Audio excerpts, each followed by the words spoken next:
Hi everyone, it's Eleanor from Art with Eleanor, and today I'm going to be showing you how to draw and paint the YouTuber ClickForTaz. But before we really get into the video, if I could ask you to like and subscribe, I'd really appreciate it. So to start off this painting, I did an initial sketch. This sketch is quite simple, as it's quite difficult to get too much detail in with watercolour paints. So for me, the most difficult part of this sketch was actually her hands. Because they're quite small, they were quite difficult to get the fingers to look exactly right. So in the end, I just decided to do quite cartoony looking hands. So the two fingers that are sticking up look absolutely fine. It's just the ones that are on the side where I just did a little loop, but it looks okay in the end, so I'm not too worried about it. I also just wanted to say that I filled in the background with the shapes of the mountains that are going to be painted in, but I just rubbed them out in the end because they weren't actually going to help me that much when I was drawing in the background with my watercolour pencils, so you don't have to do that step if you are following along.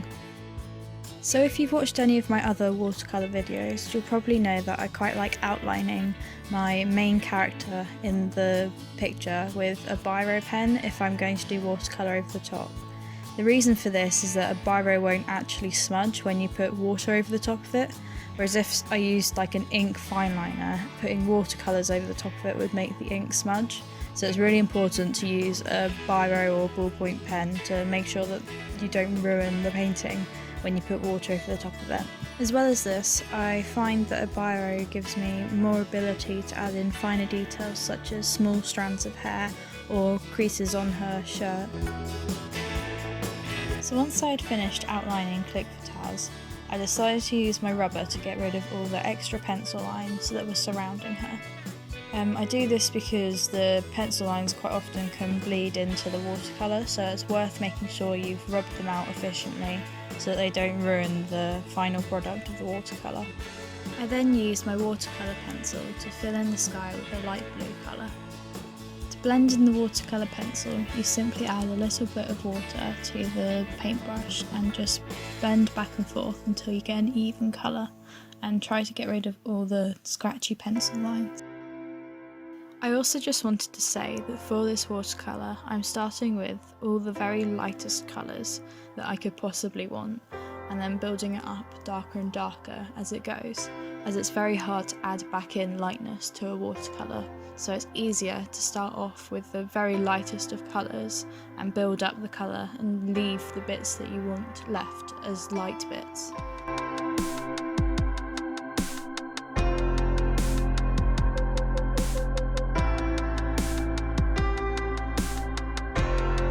So once I had blended in the light blue of the sky, I went in with a slightly darker blue pencil at the bottom to fill in the water.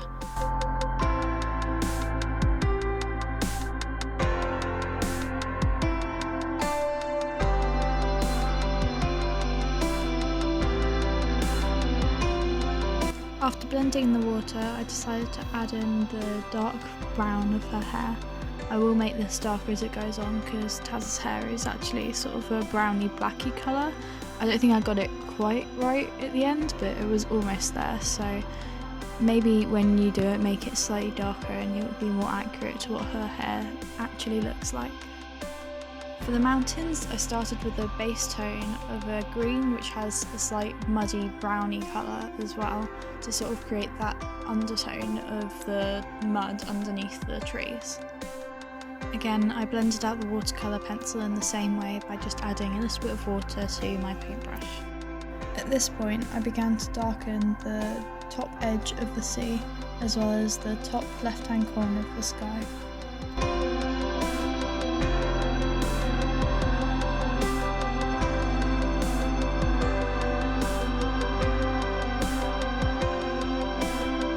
Photo that I'm using for the reference, Taz is wearing a light grey t-shirt, so for this I'm using my watercolour palette to create the base of a really light grey. Later on I'll go back in with a watercolour pencil to darken up the creases, but for now we're just doing a light wash of grey. For the trees beneath the mountains, I'm using a slightly darker colour of green as the base colour. I'm doing this so I don't have to work back and forth with more and more layers of colour, because my watercolour paper isn't that great of a quality, so it will begin to bring up the fibres of the paper if I add too much water and too many layers. I'm starting off the base of the skin tone with a very light orange. Now I'm doing this because the highlights on her skin are a slightly lighter colour than the rest of her skin, which is in the shadow. So to start off with a lighter colour, it allows me to build up to having those lighter highlights as well as those darker shadows. As you just saw, I just went back in and darkened her hair.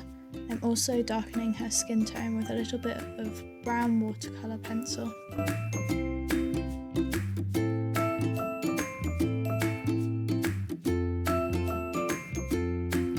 To the mountain on the left hand side of the picture, I'm now adding a light brown colour to the top, as in the photo it is slightly darker than the rest of the mountain.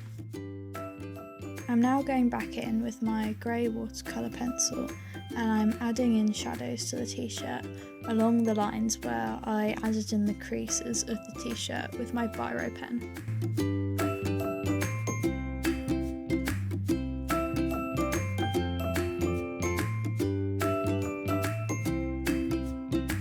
Now this is the point where you can start to see my paper on the left hand side start to disintegrate a little bit.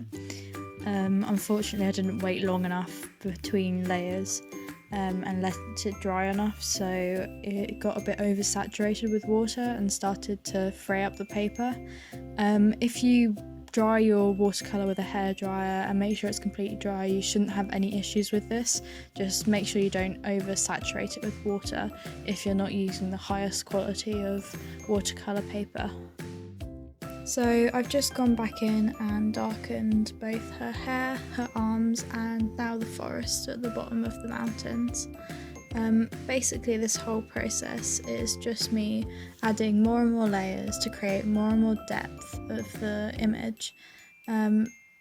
It's pretty self-explanatory, so I hope you guys understand what I'm doing, but if you don't, just ask me a question in the comments below. I'm always looking and trying to answer any questions, so just let me know.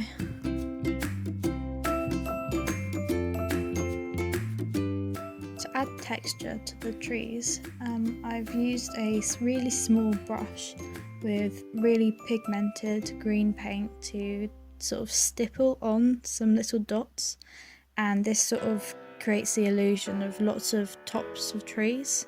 So it's really simple, just lots of little dots, and trying to create a little bit more depth by adding different sort of thicknesses of paint and stuff like that.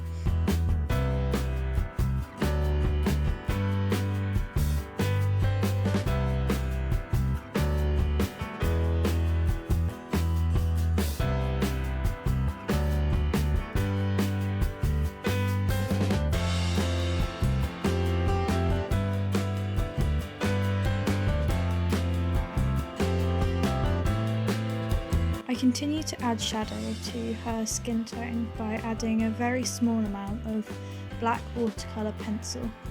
I only use a small amount of it because it can be quite overpowering, but it's enough to add in the shadow that her hair casts onto her neck, as well as the underside of her arms, the shadows there.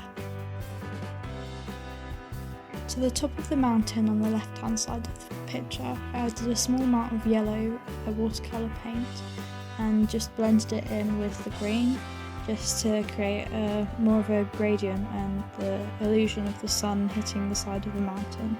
So at this point I add in some green triangles in the attempt to draw some little trees on the left hand side, but in the end I decided it doesn't look quite right, so if you're following along, just sort of ignore that step and maybe just add a block colour of green to make it darker, so just ignore that bit.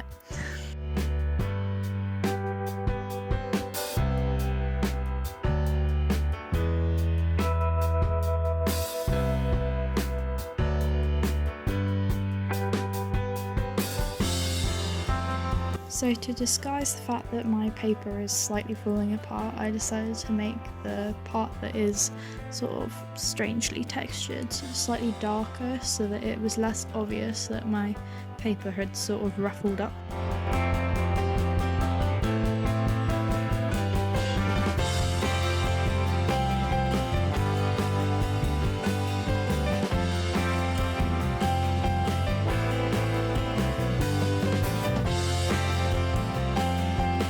Similar to the skin tone, I also used some black watercolour pencil to darken the edges of the water when they meet the trees, just to sort of create a shadow that would naturally occur if you had trees on the line of some water.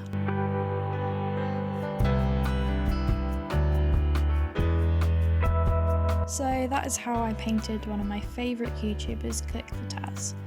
I really hope you guys enjoyed this video. If you did, be sure to give it a like and subscribe for more content like this. Also, let me know in the comments below who your favourite YouTuber is and why. If any of you wanted to see any of the behind the scenes from any of my artworks, then be sure to check out my Instagram at artwitheleanor. I'll leave a link to it in the description below. Thanks for watching.